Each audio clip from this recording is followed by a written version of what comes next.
Meus caros irmãos e amigos, professores e alunos da Escola Bíblica Dominical, pastores e companheiros de ministério, irmãos e irmãs que sempre nos acompanham neste canal, e você que está nos conhecendo hoje, eu saúdo a todos vós com a santa e gloriosa paz do nosso amado Salvador Jesus Cristo. Eis-nos aqui mais uma vez para, nesta oportunidade, estudarmos a 11ª lição do terceiro trimestre de 2023. Nesta lição, estudaremos sobre cultivando a convicção cristã. Lembra você que no dia que será estudada esta lição, no dia 10 de setembro de 2023, é comemorado o Dia Nacional de Missões. Você, meu querido superintendente da Escola Dominical, caro professor e aluno, lembre-se deste dia e prepare algo para este dia. Junte-se ao departamento de missões da sua igreja, junte-se com os líderes de missões da sua igreja e promova um trabalho especial, uma apresentação, uma encenação, um relato, algo que possa aludir a este tão importante dia, algo que possa lembrar aos irmãos da responsabilidade que temos com a obra missionária, de enviar missionários por toda parte deste mundo, conforme o Senhor Jesus ordenou. Nós pertencemos à Igreja Assembleia de Deus de Culubandê, uma igreja missionária de fato, porque temos missionários na África, temos missionários na Polônia, temos missionários no Equador, na Colômbia.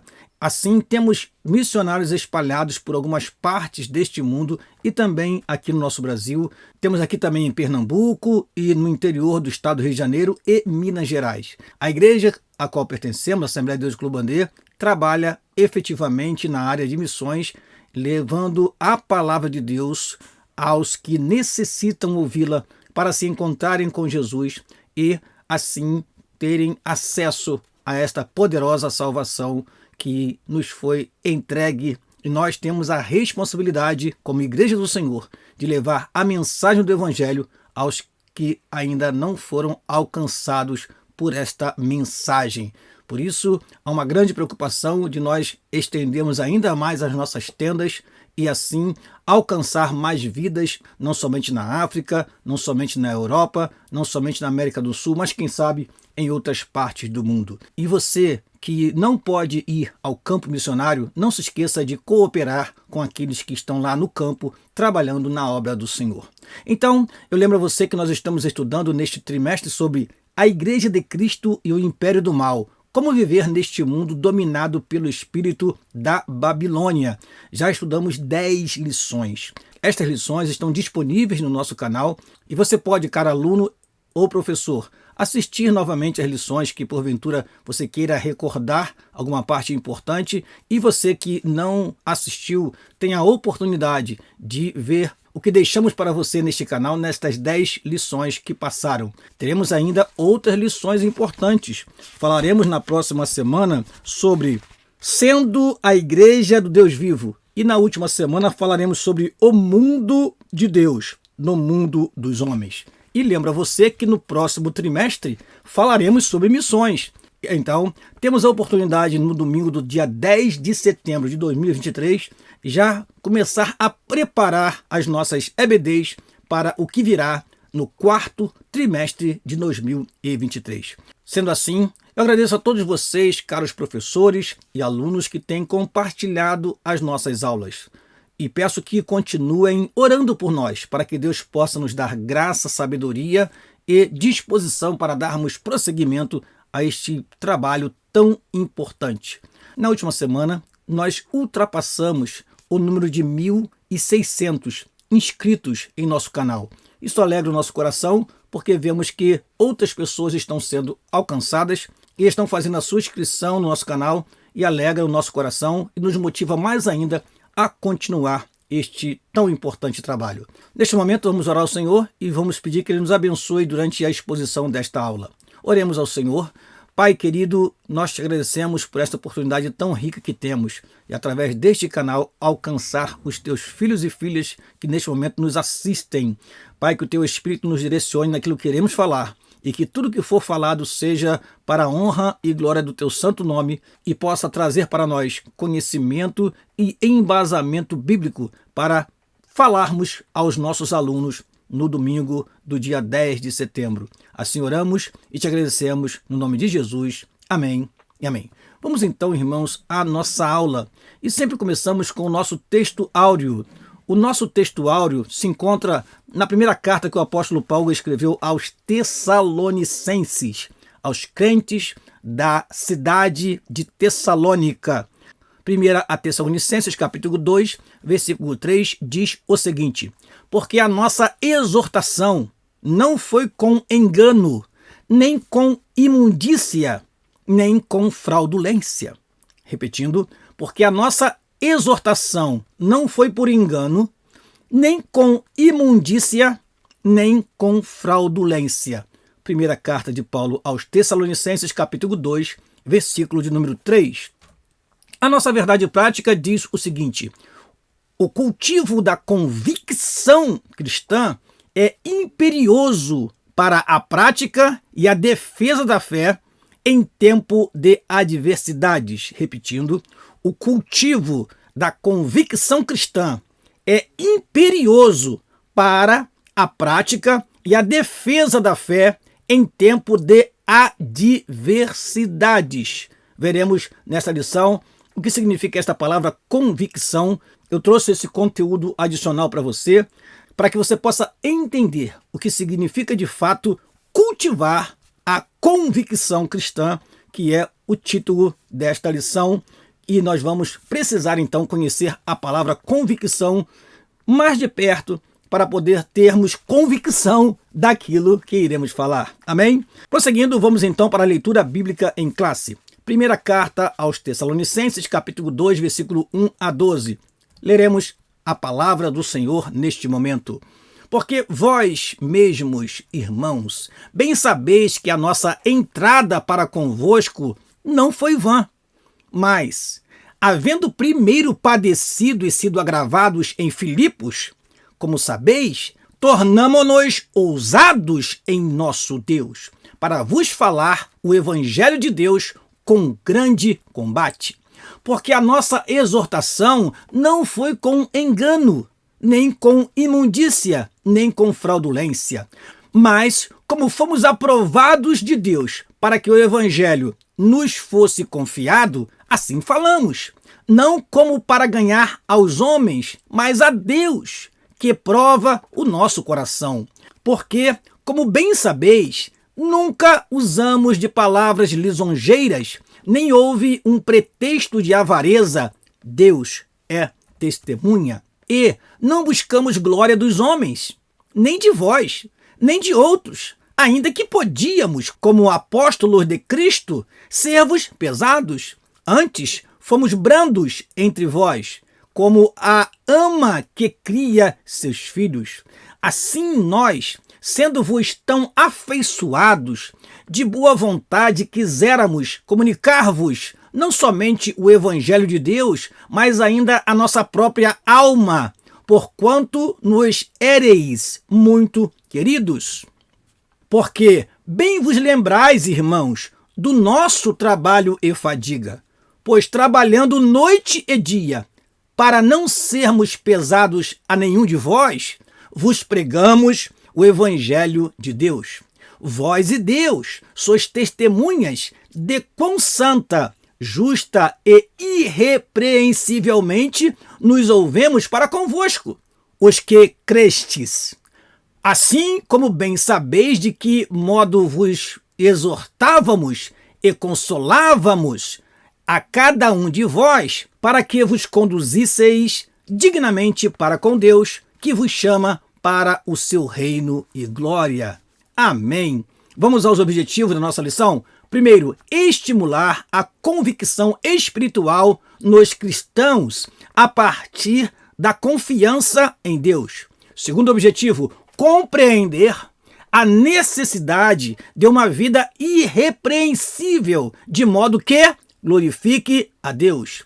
Terceiro e último objetivo, reconhecer que o amor sacrificial e o abnegado trabalho são essenciais para o crescimento do reino de Deus. Caro professor, persiga esses objetivos. Não deixe que a sua aula caminhe para assuntos triviais para assuntos que não estão sendo abordados durante esta lição.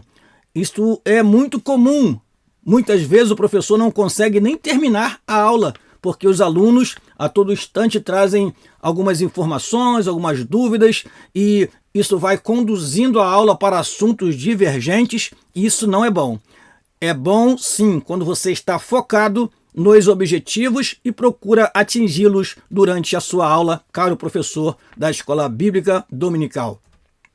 Vamos então à nossa introdução, e eu recomendo sempre neste momento a você que tenha uma canetinha em suas mãos e você tenha a revista da Escola Dominical e, se possível, você ter um ou mais exemplares da Bíblia, a Palavra de Deus, porque a escola é Escola Bíblica Dominical e nós precisamos da Bíblia, citaremos alguns versículos e, se necessário for, leremos alguns versículos durante esta aula. Mas vamos à nossa lição e, começando pela nossa introdução, temos o seguinte: assim está escrito: diante das incertezas atuais e dos ataques às doutrinas bíblicas, é indispensável ao crente cultivar uma. Na nossa revista está 2 vezes a palavra uma, você pode riscar uma delas e ficar com uma só. Cultivar uma profunda convicção cristã. Profunda convicção cristã diante dos ataques e das incertezas dos nossos dias. É isso que esta lição nos alerta, nos aponta, e nós precisamos então fazer o quê? Cultivar esta convicção de que somos realmente crentes, salvos, lavados pelo sangue de Jesus, e assim enfrentarmos as oposições dos nossos dias. Não cabe ao salvo esmorecer em meio às tribulações, mas prosseguir confiante pelo prêmio da soberana vocação. Isso nos lembra Filipenses capítulo 3, versículo 14. E aqui também é citado 2ª carta aos Coríntios, capítulo 4, versículo 1. Nesta lição, estudaremos os aspectos espiritual, moral e social que formam a convicção de nossa fé cristã. O objetivo é despertar em cada cristão o desejo de ser um autêntico, genuíno embaixador de Cristo em um mundo de trevas. Ora, só poderemos fazer isto se estivermos plenamente convictos da nossa fé, da nossa vida espiritual, como deve ser, como devemos moldá-la. Plenamente convictos que precisamos ter uma vida regrada, moral diante de Deus e dos homens. E por último, termos um bom relacionamento social entre os familiares, entre os irmãos da igreja e na sociedade de um modo geral.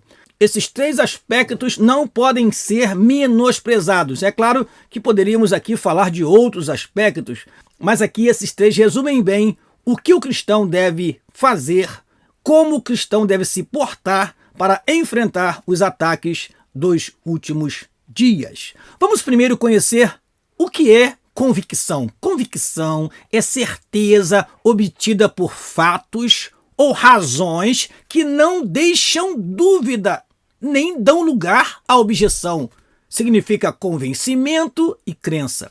Em outras palavras, você, meu caro irmão e irmã que está me ouvindo neste momento, você não pode ter dúvidas, por exemplo, da sua salvação. Você não pode ter dúvidas que você tem um chamado. Você não pode ter dúvidas que Deus tem um plano na tua vida. Você não pode ter dúvidas concernente às doutrinas da fé cristã. Você tem que estar convicto, convencido de que você está na verdade, prega a verdade e vive a verdade. Não pode ter dúvida quanto a isso. Por isso é tão importante, em meio às adversidades, nós estarmos convictos. Porque quem está convicto, quem está convencido, quem está convertido de fato, não se dobra, não se curva, não se entrega. Pelo contrário, luta, peleja e vence pela fé. Continuando aqui, temos a etimologia da palavra. Esta palavra convicção vem de convictio. E aí nós juntamos convictionis com o sentido de ato de convencer ou de estar convencido.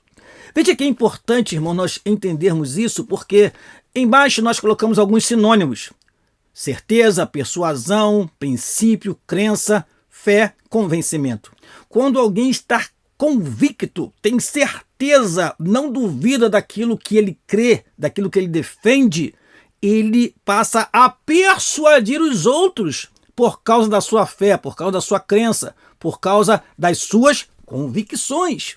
Por isso é importante o cristão dos nossos dias ter convicção da sua fé, ter convicção de que realmente o Senhor Jesus Cristo o salvou, o resgatou, e ele tem um chamado, ele precisa desenvolver este chamado durante toda a sua existência aqui na terra, até que Jesus venha nos arrebatar para a sua glória. Então, convicção é isto, é não ter dúvida, é ter plena certeza, é estar convencido e convencer os outros, persuadir os outros a crer naquilo que nós cremos.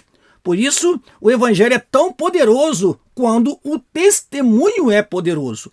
Assim, precisamos, como pastores, trabalhar na mente, no coração das pessoas as quais lideramos, para que eles tenham esta convicção, tenham essa certeza e possam assim ganhar almas para o reino de Deus e não se curvar e não se deixar levar pelos ventos de doutrina.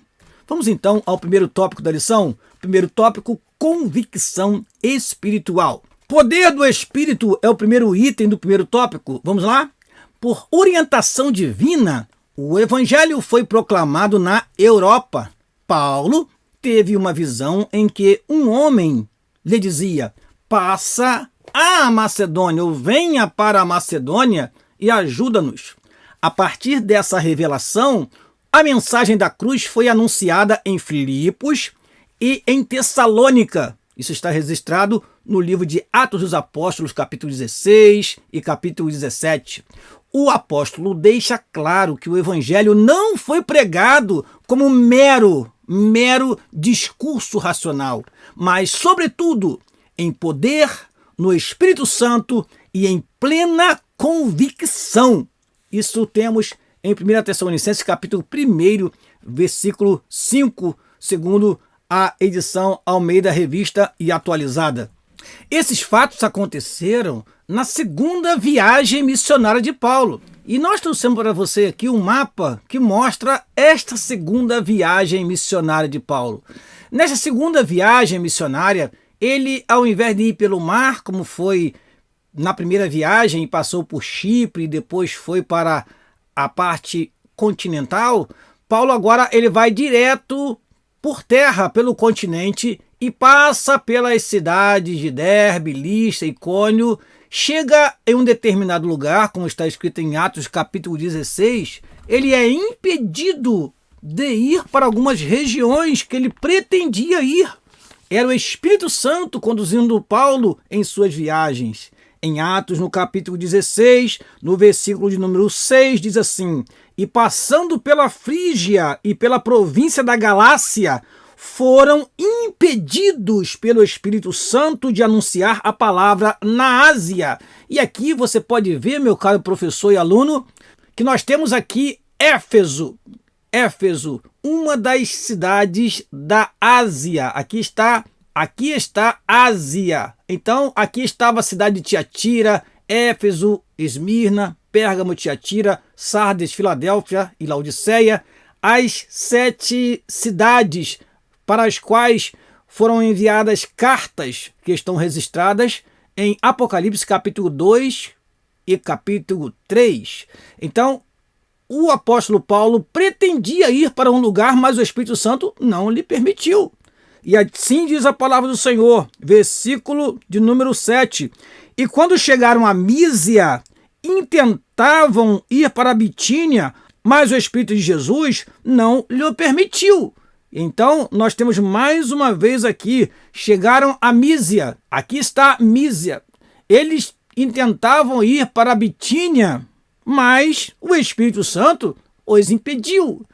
Entretanto, eles foram conduzidos pelo Espírito quando nós temos aqui o versículo seguinte, versículo 9, e Paulo teve de noite uma visão em que se apresentou um varão da Macedônia e lhe rogou dizendo: passa a Macedônia e ajuda-nos. Então, olhando o nosso mapa, nós vemos aqui a Macedônia, aqui na parte mais ao norte. E aqui estavam as cidades de Filipos, Neápolis, Tessalônica e Bereia. Então, o Espírito de Deus estava conduzindo Paulo para as cidades da Macedônia.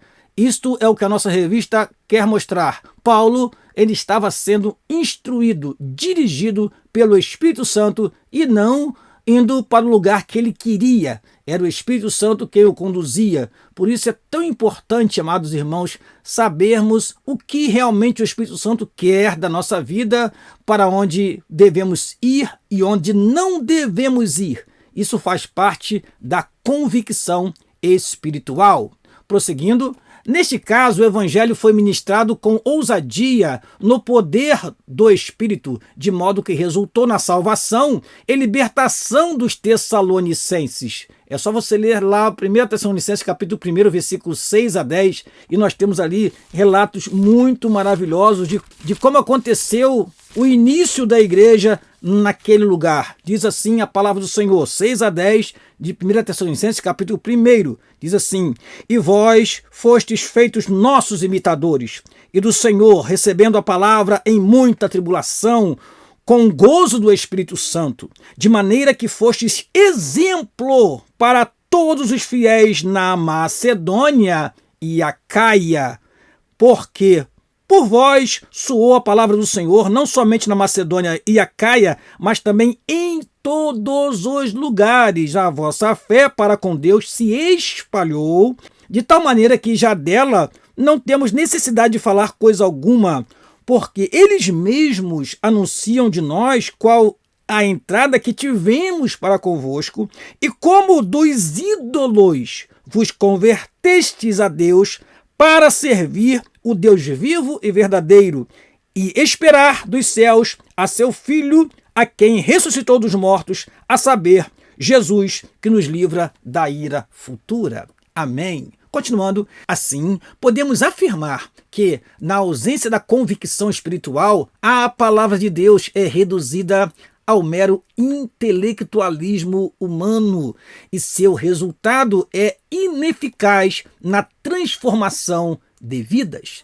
Temos aí muitos homens e mulheres inteligentes que decoram textos sagrados com muita facilidade, mas onde está a unção? Onde está a graça? Onde está o poder de Deus realmente promovendo a mudança nos corações? Portanto, não devemos cair no formalismo, no intelectualismo, confiar muito na mente humana, mas depender essencialmente da direção do Espírito Santo. Lembra você que Paulo era um homem culto. Paulo não era um indouto, mas ele sabia obedecer à direção do Espírito Santo. Confiança em Deus, segundo item do primeiro tópico, o apóstolo declara que mesmo tendo padecido e sido agravados em Filipos, sua fé não estava abalada. Ele se refere à perseguição sofrida antes de pregar em Tessalônica. Você deve se lembrar disso, meu amado leitor da Bíblia.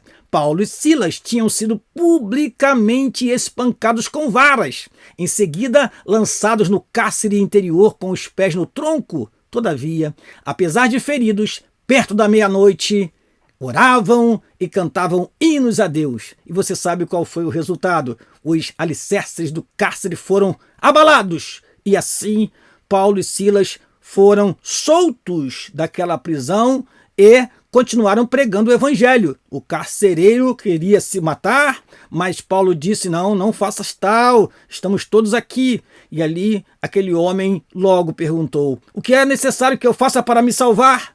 E aí temos aquela célebre palavra que foi dita em Atos capítulo 16, versículo 31. Crê no Senhor Jesus Cristo e serás salvo, tu e a tua casa. Continuemos. Após essa severa provação, não esmoreceram, mas, impelidos pelo Espírito, vieram a Tessalônica. Na cidade, em meio às suas lutas e com ousada confiança anunciaram a Cristo. Nessa perspectiva, somos encorajados a não desfalecer na pregação do Evangelho, mas confiados em Deus, jamais recuar, mesmo diante das ameaças de prisão ou de morte. Terceiro item do primeiro tópico, fidelidade na pregação. O apóstolo dos gentios assegurava que o evangelho anunciado em Tessalônica não foi com engano, nem com imundícia, nem com fraudulência.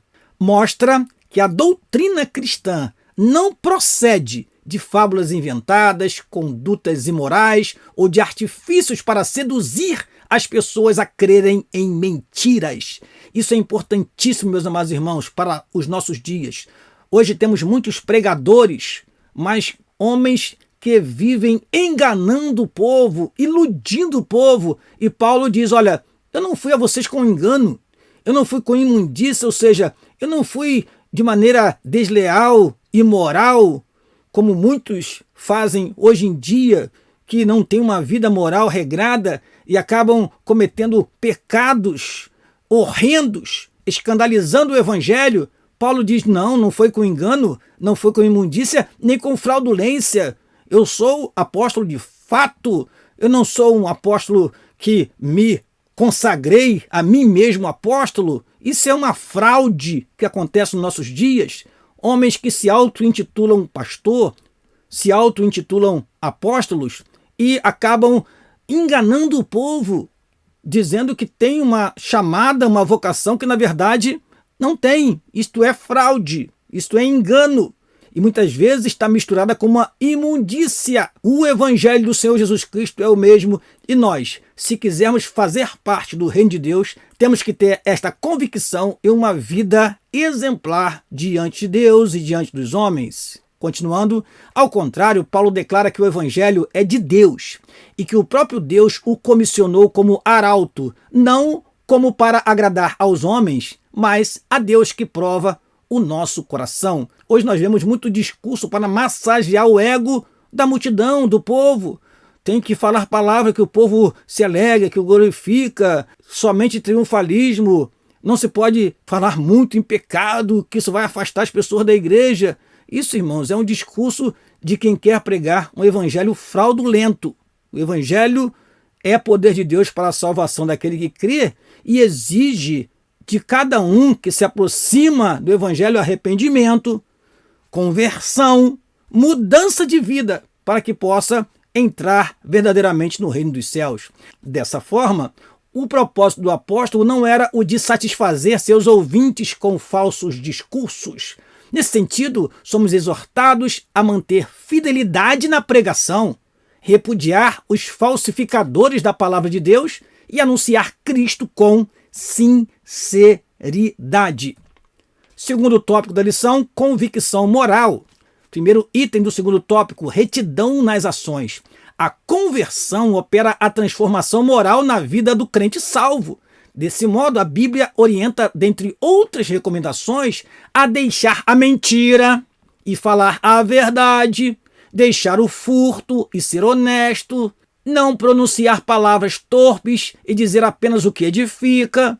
Nesse aspecto, o apóstolo Paulo reivindica a retidão das próprias ações ao afirmar: nunca usamos de palavras lisonjeiras, nem houve um pretexto de avareza. Ou seja, nós fomos retos naquilo que falamos, nós não pronunciamos palavras de deboche, nós não pronunciamos palavras de provocação. E hoje nós vemos tantos homens de Deus, ou homens que se dizem homens de Deus, brincando com o evangelho, zombando de pessoas, debochando uns dos outros, às vezes fazendo até mímica.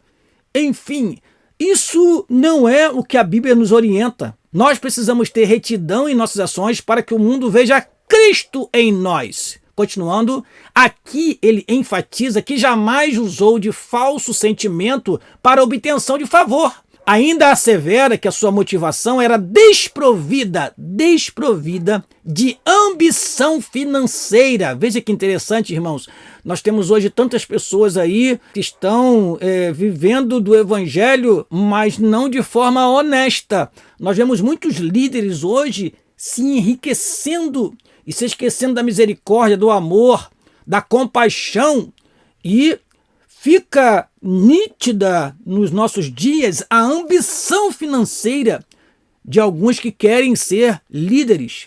Eu me lembro que quando eu estava na universidade, uma professora de recursos humanos entrou e disse: gente, querem saber de uma coisa que está dando muito dinheiro hoje em dia? É ser pastor. Eu ouvi isso numa universidade, meus amados irmãos. Por quê? Porque já se tem no mundo que nós vivemos a ideia de que a pessoa quer ser pastor para ter ganho financeiro.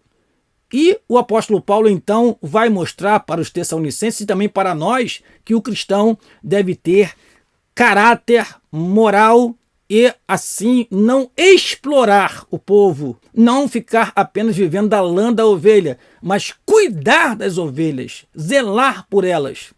Continuemos. Somente o falso cristão é que busca poder e influência por meio da bajulação mentirosa. Logo, a conduta de retidão é uma virtude do crente regenerado.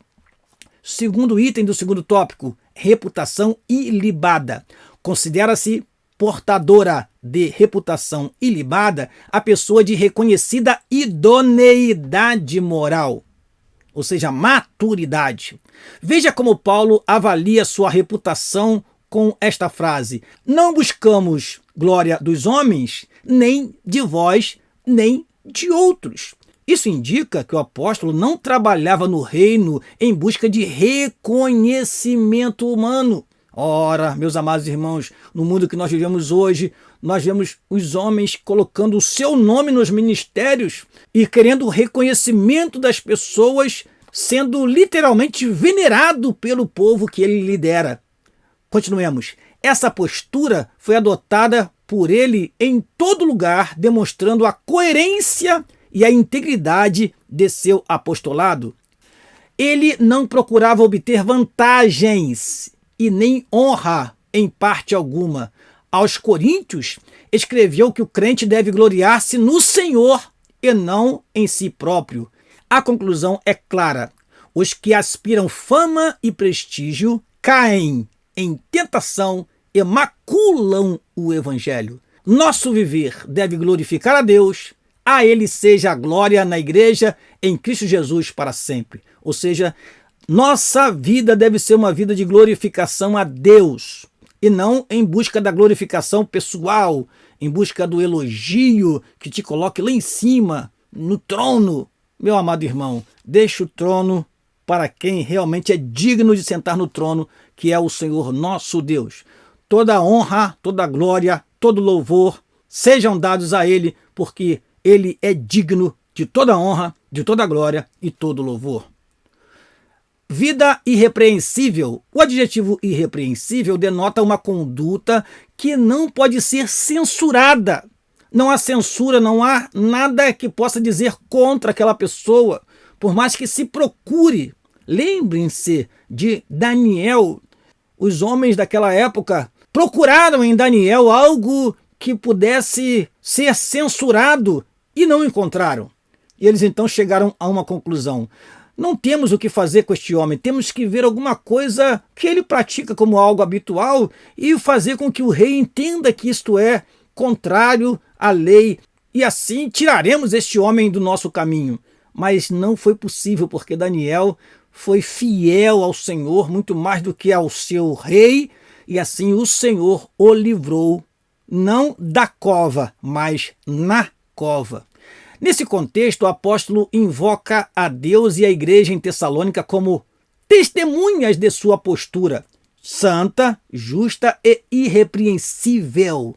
Essas designações implicam obediência nas questões morais, atitude de retidão exemplar e conduta sem motivo algum de reprovação. Ele era um homem santo, justo e irrepreensível. que todos nós tomemos o exemplo do apóstolo Paulo para nós.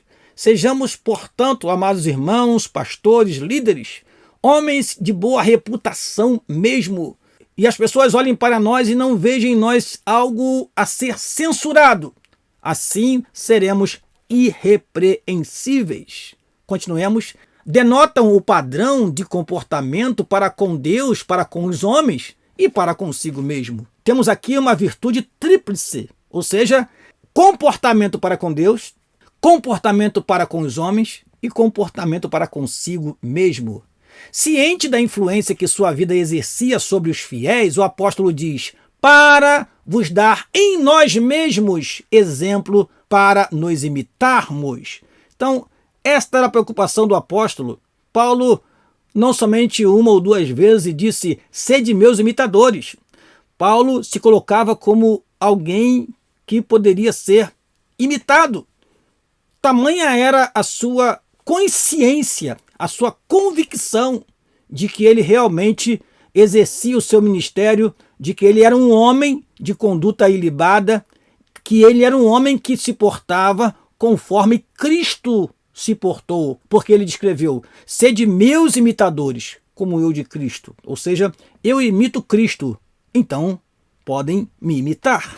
Continuando, assim o grau de comprometimento adotado pelo crente com os valores do reino é o reflexo do nível de sua comunhão com Deus. Eu acho interessante esta frase, porque o grau de comprometimento é o grau da nossa comunhão com Deus. Quanto mais comunhão tivermos com Deus, mais comprometimento com os valores do reino de Deus nós teremos. Então, qual é a solução, qual é o caminho que nós temos aqui? É viver uma vida de comunhão com Deus, é viver uma vida reta diante de Deus. Isso vai fazer com que nós sejamos pessoas comprometidas com os valores do reino de Deus. Terceiro e último tópico da lição: convicção social. Primeiro item do terceiro tópico: o bem-estar comum. O bem-estar comum alcança o homem em suas necessidades físicas e espirituais. Não por acaso a Bíblia fornece instruções para o bem-estar espiritual e social dos seres humanos. O papel da igreja é o de proclamar o evangelho e aliviar o sofrimento, promovendo o bem-estar social entre os irmãos. Abacuque registra que os problemas sociais de sua época resultavam do pecado, tais como inversão de valores, violência e injustiças. A igreja não pode fugir disso. A igreja não pode pensar apenas em salvar a alma, salvar a alma, salvar a alma, mas precisamos cuidar dos necessitados, ampará-los e ajudá-los. Foi assim na igreja primitiva, e Tiago, na sua epístola, fala: não adianta você dizer que ama seu irmão e não estender a mão para ele. Vou ler até esse texto que está na nossa lição, Tiago, no capítulo 2, no versículo 15 a 17. Vamos ler a palavra do Senhor. Diz assim, Tiago capítulo 2, versículo 15 a 17. E se o seu irmão ou a irmã estiverem nus e tiverem falta de mantimento cotidiano, e algum de vós vos disser: ide em paz, aquentai-vos e fartai-vos, e lhes não derdes as coisas necessárias para o corpo, que proveito virá daí? Assim também a fé, se não tiver as obras, é morta em si mesmo. Então, não praticamos obras para sermos salvos, praticamos obras porque somos salvos. E essas obras são obras que serão julgadas no dia do tribunal de Cristo. O tratamento que damos aos nossos irmãos será julgado no tribunal de Cristo. Continuemos. Assim, o mal social tem origem no pecado. Ciente disso, o apóstolo Paulo escreve: quiséramos comunicar-vos não somente o evangelho de Deus, mas ainda as nossas próprias almas. Esse sentimento é comparado ao cuidado de uma mãe que se preocupa e protege os filhos. Também é equiparado ao procedimento de um pai amoroso que se interessa pelos problemas dos filhos. Era assim que Paulo encorajava, confortava e servia de exemplo à igreja. Nessa direção, o dever cristão engloba a moral e o social. A dedicação exclusiva de uma parte em detrimento da outra não retrata o Evangelho de Cristo.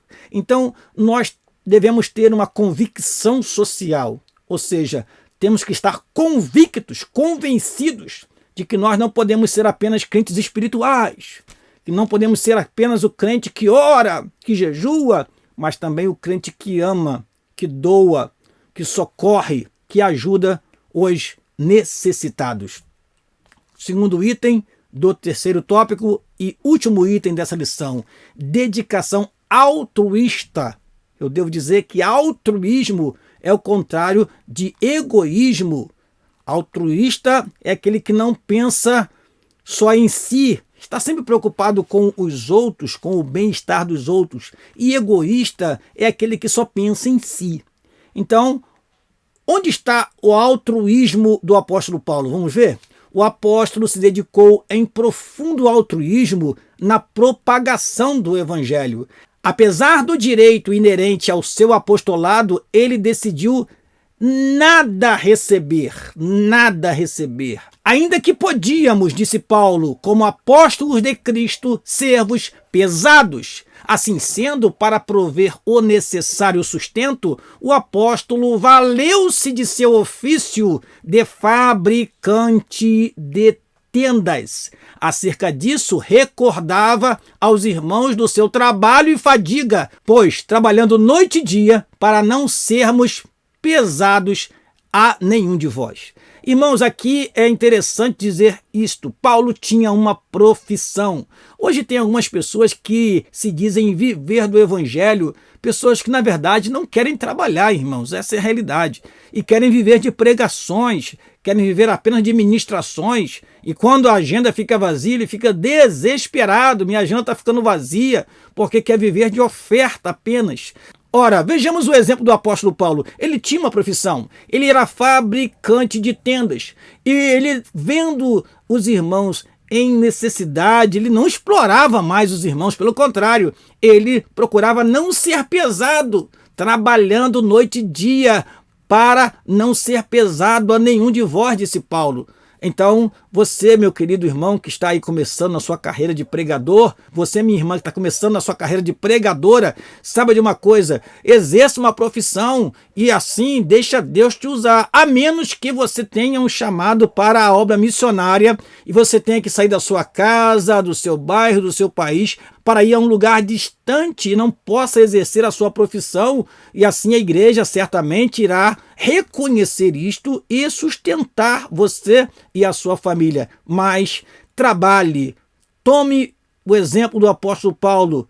Isso é altruísmo, é dizer assim, não vou pesar aos meus amados irmãos. Eu posso trabalhar, posso ter o meu sustento e quem sabe os irmãos ajudá-lo naquilo que for complementar, mas ele exercia o seu ministério e exercia também a sua profissão. Para não se tornar um fardo para a igreja, ele se desgastou numa atividade laboral extenuante.